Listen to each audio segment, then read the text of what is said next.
Hey guys, welcome back to The Readers. I hope you are having an amazing day. Let's get right into the stories. The first one is an entitled people's story. I've been working at this document management company for 10 years now. We handle secure digital archiving for major law firms and financial institutions. The kind of stuff where one mistake can cost millions. I'm what they call a senior compliance analyst, but honestly, I'm more like the unofficial team leader. When something goes wrong, everyone comes to me first, including management. Our department is small but tight. 6 people total, and we work like a machine. We have this massive project going on right now called Project Aegis for one of the biggest international banks you've probably heard of. The contract is worth several $million and the requirements are insane. Every file has to be named exactly right, every security protocol followed to the letter. The client's automated systems check everything we do, and if something's wrong, alarms go off on 3 different continents. Our previous manager understood this. He trusted us to do our jobs and only stepped in when we needed him. Then he got promoted to director level last month, and that's when everything went sideways. The new manager was announced in one of those corporate emails full of buzzwords. They called her a paradigm-shifting visionary who would leverage synergies to maximize workflow efficiency. I swear reading that email made my eye twitch. My coworkers and I just looked at each other across our desks and knew we were in trouble. Day 1 with the new boss was a Monday morning I'll never forget.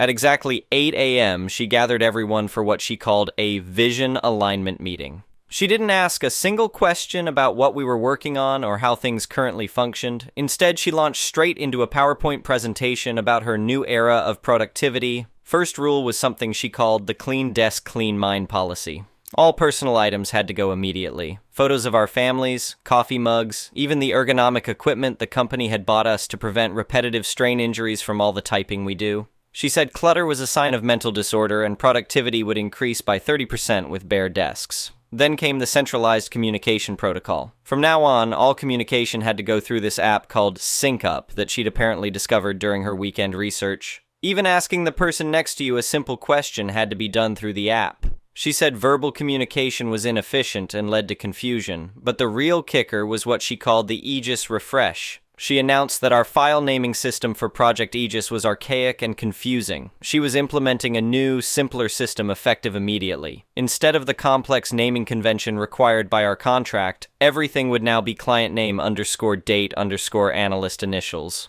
I felt my stomach drop.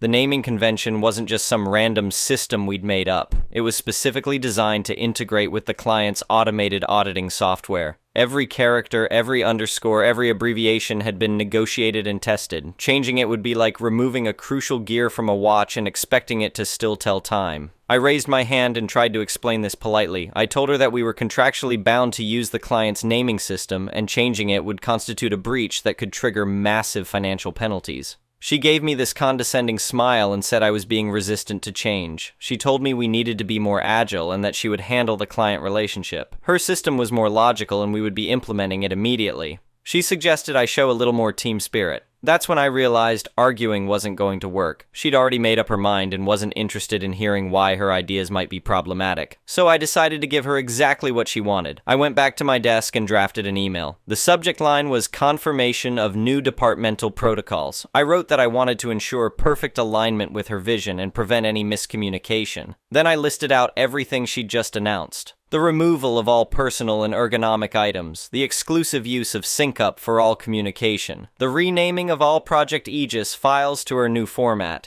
I ended the email by saying that once she confirmed these were correct, I would personally ensure the team implemented the changes immediately. I sent it and waited. She replied within 5 minutes with a simple message saying the directives were confirmed and thanking me for my leadership. Perfect.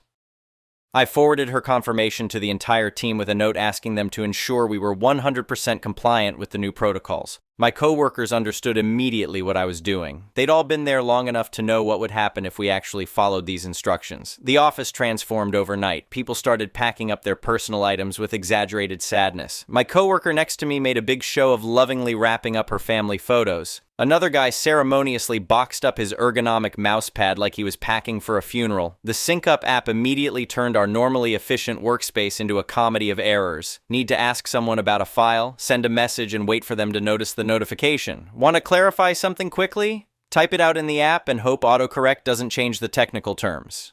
What used to be 30-second conversations now took 5 minutes of back-and-forth messaging. Within hours, people started complaining about hand and wrist pain from typing on standard keyboards without their ergonomic supports. The company had spent thousands on that equipment specifically to prevent workplace injuries, and now it was all sitting in storage boxes. But the real magic happened with Project Aegis. Before we started renaming anything, I created a complete backup of the entire project structure on our secure server. Then we began the laborious process of renaming tens of thousands of files according to the new system. It was like watching a car crash in slow motion.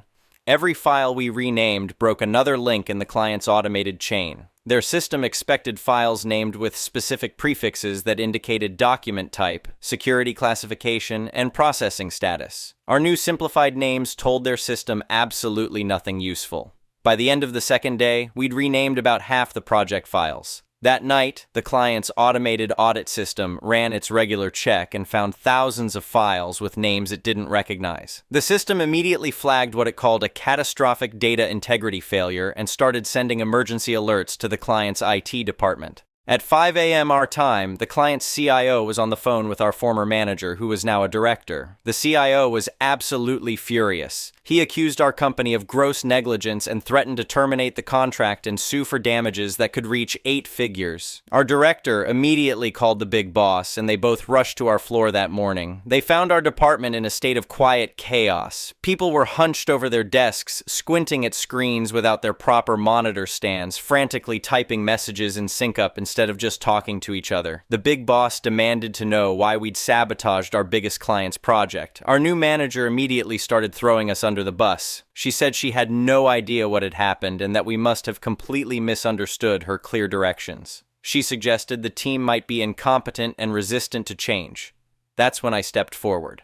I told the big boss that we'd been following our manager's directions exactly as she'd specified them. I explained that she'd felt our contractually required methods were archaic and had insisted on implementing her new system. To avoid any confusion, I'd even requested written confirmation of her policies. I pulled up the email chain on my monitor and forwarded it to both the big boss and our director. They read through the entire exchange, including her confident confirmation of all the changes. The big boss's face went through several different colors as he read. He looked at our manager, who had gone completely pale and was starting to stammer excuses about context and misunderstandings. In front of the entire team, the big boss told her that her managerial authority was revoked effective immediately. Her actions had caused a major incident with our largest client. She would be reassigned to manual document scanning in the basement, supervised by the mailroom supervisor while they conducted a full review of her employment. Then he turned to me and asked if I could fix the situation. I told him I'd anticipated there might be issues, so I'd created a complete backup of the original file structure before we began the changes. The team and I could have everything restored within 2 hours. The relief on his face was obvious. He told us to get started immediately and said he'd handle communications with the client personally. We worked like the well-oiled machine we'd always been. Within 90 minutes, we had the entire project restored to its original state. I called the client's technical team and explained what had happened. I walked them through our restoration process and provided detailed logs showing that all the original files were intact and properly named. The client was actually impressed by our backup procedures and crisis response. They said most vendors would have lost days or weeks of work in a similar situation. The contract was saved, and they even sent a formal commendation letter to our company. Our former manager was escorted to the basement that same afternoon. We watched through the windows as she pushed a cart of papers toward the service elevator, avoiding eye contact with everyone. She submitted her resignation by email that Friday. The following week, the big boss and our director called me into the main office. They formally apologized for the chaos and for not trusting our existing team's expertise. They said they'd learned a valuable lesson about bringing in outsiders without understanding what we actually did. Then they offered me the official department manager position with a 20% salary increase and a significant bonus for the entire team as both an apology and a thank you for preventing a disaster. A month later, our office was back to normal. Everyone had their ergonomic equipment back, people were talking to each other again instead of typing messages, and productivity was at an all-time high. The personal items were back on desks, including some new photos celebrating our team's success. I kept the email chain printed out and framed in my new corner office, not as a trophy, but as a reminder.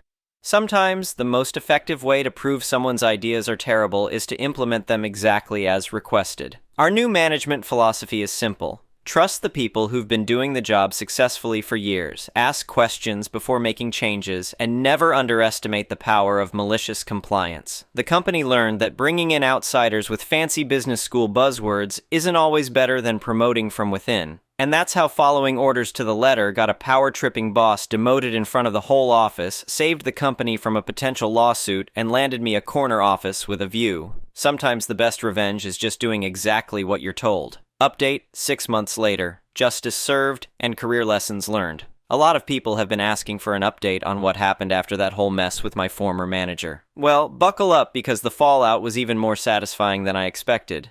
First, let me tell you what happened to her. After she resigned, word got around the industry pretty quickly. Our field is smaller than you'd think, and people talk. She tried to get another management position at a competing firm, but when they called for references, our big boss was brutally honest about her performance. He told them exactly what she'd done to nearly destroy our biggest client relationship.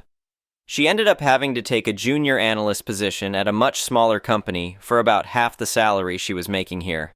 I heard through the grapevine that she lasted 3 months before they let her go for trying to reorganize their filing system without permission. Some people never learn. The really satisfying part came about 4 months after she left. I got a message on LinkedIn from someone claiming to be her former classmate from business school. Apparently, she'd been bragging on social media about being a high-level executive at a major corporation and managing large teams. This person had looked up our company and found the news articles about our client crisis and recovery. It turns out she'd been lying about her role here the whole time. She told people she was a senior vice president who'd successfully turned around a failing department. When the truth came out, her entire professional network discovered she'd been fired from a mid-level management position for incompetence. Her LinkedIn profile went quiet pretty quickly after that. But enough about her. The real update is about how things have been going for our team and the company. Being the official manager has been incredible. The first thing I did was institute what we call the no buzzword zone policy. Any proposal that relies on corporate jargon instead of actual substance gets sent back for revision. I've also made it clear that any changes to established procedures require input from the people actually doing the work. Our productivity has increased by 40% over the past 6 months, not because of some revolutionary new system, but because people feel heard and respected. When someone suggests an improvement, we test it on a small scale first. When someone raises a concern, we listen instead of dismissing it as resistance to change. The client from Project Aegis has become one of our biggest advocates. They were so impressed with how we handled the crisis that they've referred 3 new major clients to us. Each contract has been worth more than the original Aegis project. Our department has grown from 6 people to 12, and we're looking at adding another team by the end of the year. I got another promotion 2 months ago. I'm now Director of Compliance Operations, overseeing 3 departments. The salary increase was substantial, but the real reward is seeing how our success has changed the company culture. The big boss implemented new hiring practices based on what happened with our former manager. Now, any external management hire has to spend 2 weeks shadowing the department they'll be running before they can make any changes. They also have to present a detailed analysis of current procedures and explain why any proposed changes would be improvements. We've hired 2 new managers in other departments using this system, and both have been excellent. They took time to understand what their teams were already doing well before suggesting any modifications. Revolutionary concept, right? The company has also started promoting from within much more frequently. 3 people who were individual contributors 6 months ago are now in management roles, and they're all doing great because they understand the work from the ground up. I've been asked to speak at a few industry conferences about crisis management and team leadership. It's funny because I never thought of what I did as particularly innovative. I just treated people with respect and followed established procedures. Apparently, that's rare enough to be noteworthy. One of the most rewarding aspects has been mentoring the new people we've hired. I make sure they understand that their ideas are welcome, but they need to learn how things work before trying to change them. So far, we've implemented several improvements suggested by new team members, but only after thorough testing and team input. The former manager's Sync Up app actually became a running joke in the office. Someone printed out screenshots of the most ridiculous message chains and put them on the break room bulletin board. My personal favorite was a 12-message exchange where someone was trying to ask if anyone had seen a stapler. We've also become somewhat famous within the company as the department that proved malicious compliance could save a business relationship.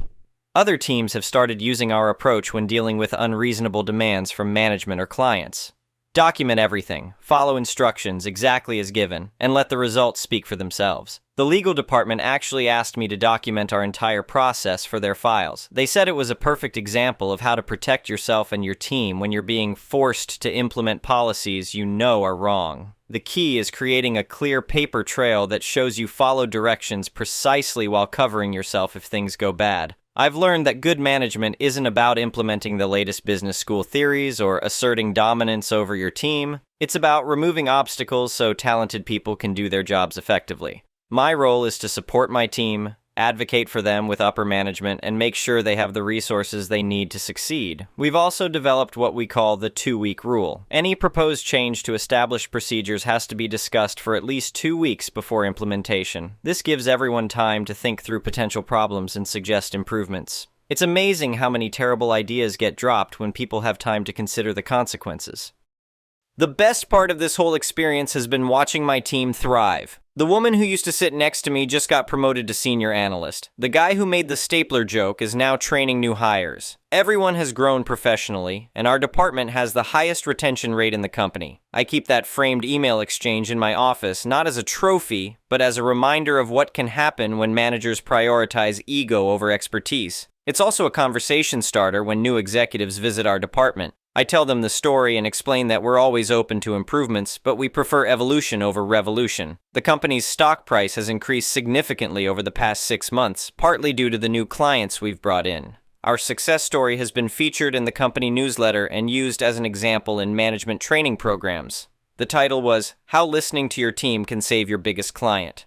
I recently had coffee with our former manager, who's now a director. He thanked me again for handling the situation the way I did. He said he learned a valuable lesson about trusting established teams and not trying to fix things that aren't broken. He's applied this approach in his new role and has been very successful. The most satisfying moment came last month when the big boss announced that our department had won the company's Excellence in Client Relations Award. As we walked up to accept the trophy, I looked out at the audience and saw representatives from all our new clients, including the CIO from Project Aegis, who had flown in specifically for the ceremony. In his speech, the big boss mentioned that our success came from understanding that good management means empowering talented people rather than controlling them.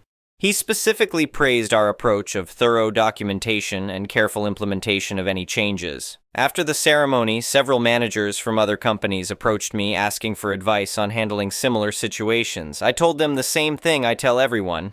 Trust your experienced people, document everything, and never be afraid to follow instructions exactly as given, especially when you know they're wrong. Looking back, I realized that former manager actually did us a favor. Her incompetence and arrogance created the perfect opportunity to demonstrate what good management looks like. Sometimes you need a negative example to show people the positive alternative. Our team has become a model for other departments, and our success has led to company-wide changes in management practices. The no external hires without shadowing policy has been expanded to all departments, and the company has committed to promoting from within whenever possible.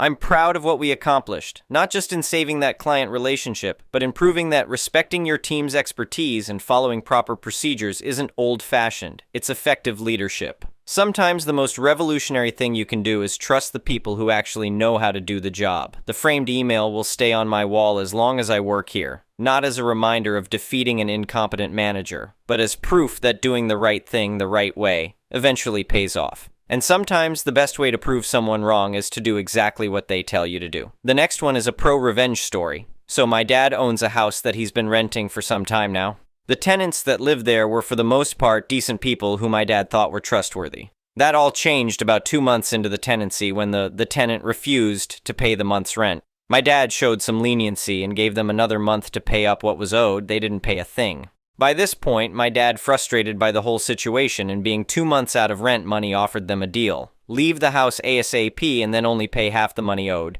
They countered with a different agreement. They would leave the house in a clean state with all of their furniture left behind as compensation. My dad, wanting to just be done with them, agreed.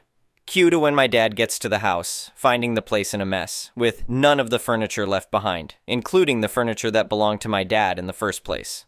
The 2 sofas that my dad owned were left behind, but they were trashed and left in the shed. When my dad confronted them asking for them to pay up the full amount that the furniture was worth, He was met with a promise of payment after 2 weeks, which he didn't believe, and when he requested they pay earlier, he was met with "good luck getting your money," followed by laughing emojis. This made my dad angry, and he decided that he wasn't going to let this slide.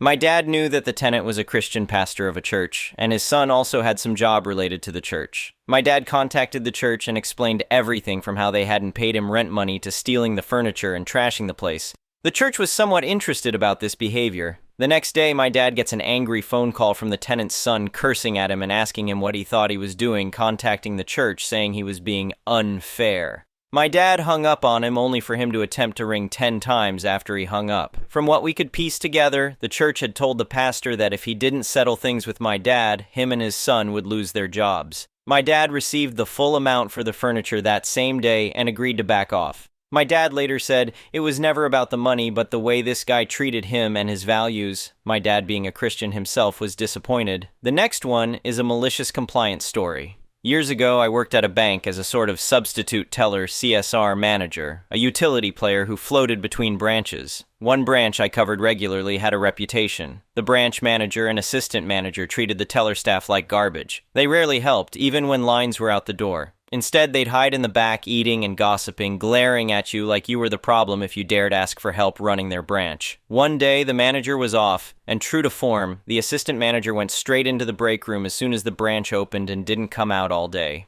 Honestly, it was almost better that way. I didn't have to deal with her attitude.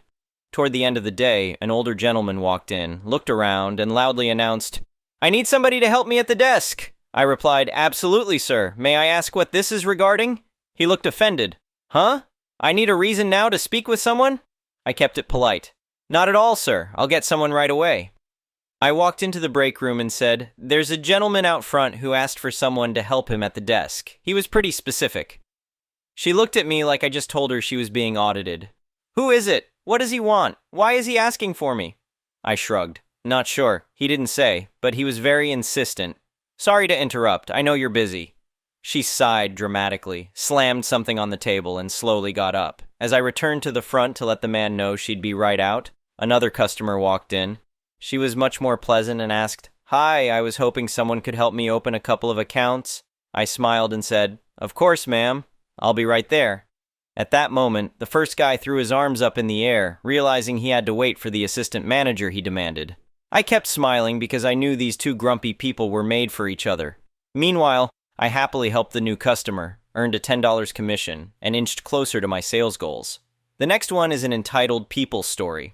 Full disclosure, this was almost a decade ago, and some specific details have been lost to time and my crap memory. Just witnessed something that reminded me of it though, and because this old bat's audacity still irritates me to this day, I thought I'd share. I'm also on mobile, so apologies in advance for errors. My phone actively hates me. Anyways, pre-COVID, when I was either 16 or 17, I started going on university tours with my family to try and decide where I might go for secondary school. My parents are loving, but often smothering, on top of being stereotypical anxious tourists who need to see a bit of everything when we go somewhere, and these trips almost invariably meant me, my 13-year-old sibling, and my parents were completely unseparated for 5 days to over a week if it wasn't a simple road trip.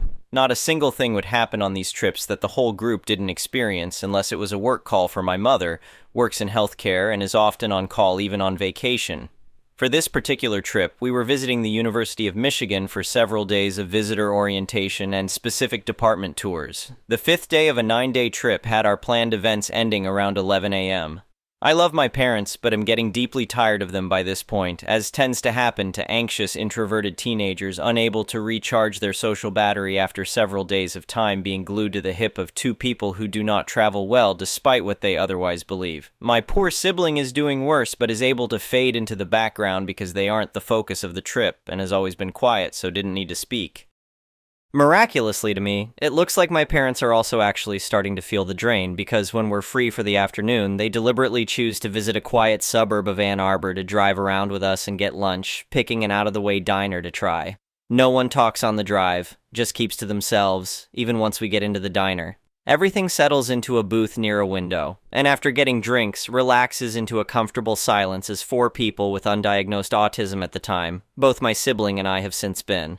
My parents cannot grasp what the fact that autism is almost always genetic means for the, but duck, I can see it. All get personal effects out and settle into what is essentially group parallel play at the table. Nothing is said because there is nothing really to say other than brief discussion of what we might order. My dad and I are on our phones, my sibling has their 3 deciseconds out, and my mom is working on her tablet. It's all we have to distract from the hunger pains after 30 minutes passes by after we place our orders and nothing comes out. Behind our booth and me, there is another separate booth with the only other people in the diner besides the waitress and cook. Sitting in it are 3 older folks, 2 women and a man. I barely pay them any mind as we enter and get settled in, as far as I am aware, there is no need for me to. In fact, they mattered so to me that their chatter was utterly indistinct to my tired brain, and I couldn't even say any of their features off the top of my head other than a blurry mix of white and gray hair. Except for one of the women. I didn't register at all when she got up, whether it was to use the restroom, and this happened after she came back, or if she got out of her booth specifically to do this.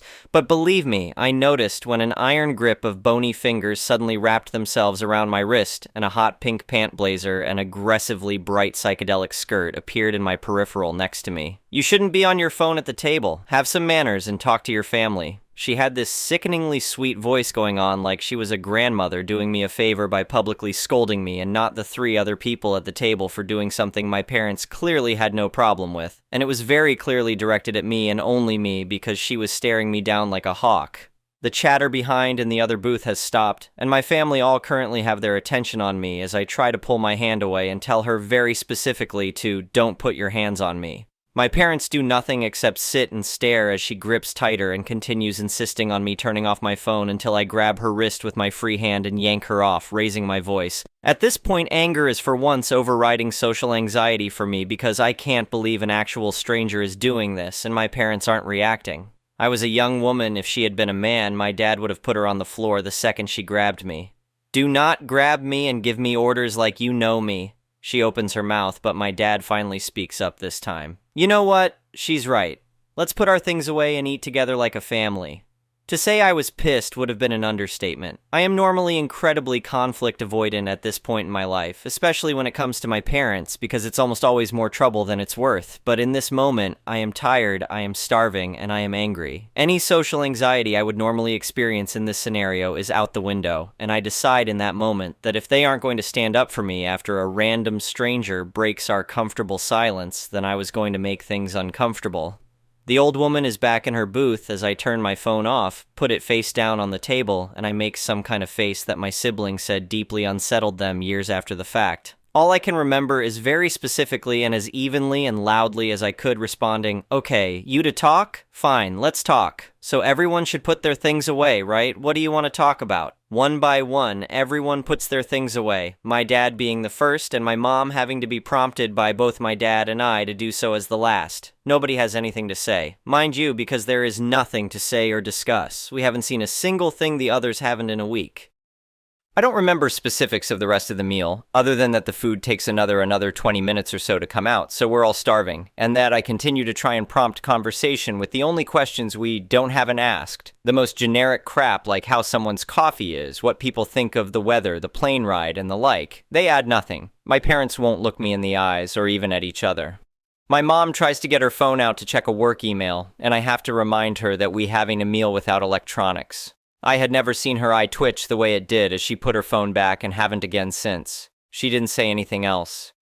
Things don't improve when the food comes other than that there's an excuse to not be actively talking, though I continue to ask about the food. Curiously, the booth behind us stayed silent, except to ask for more coffee. Didn't hear a peep until we left, nor did I look back to see why all their happy conversation suddenly stopped because I wasn't going to give the old witch the satisfaction of recognizing her. I am not going to lie, there isn't a massively satisfying ending to this. When we got back to our hotel, my parents went to acting like nothing ever happened. I didn't receive an apology from them or the old Karen. This incident was never brought up again except briefly between my sibling and I years later to make sure it actually happened, because it was wildly out of character for me. That said, my parents have never once tried to enforce a no devices policy since, and I wasn't punished for pushing back like I would have been if I hadn't gotten my point across in some way, though I can't know to what degree because my parents have never acknowledged it. Anyways, don't assume you know people and what's best for them, especially not entire family units, and learn to recognize and get comfortable with silence, please. Also, don't duck and grab people out of nowhere. Anyway, thank you for watching.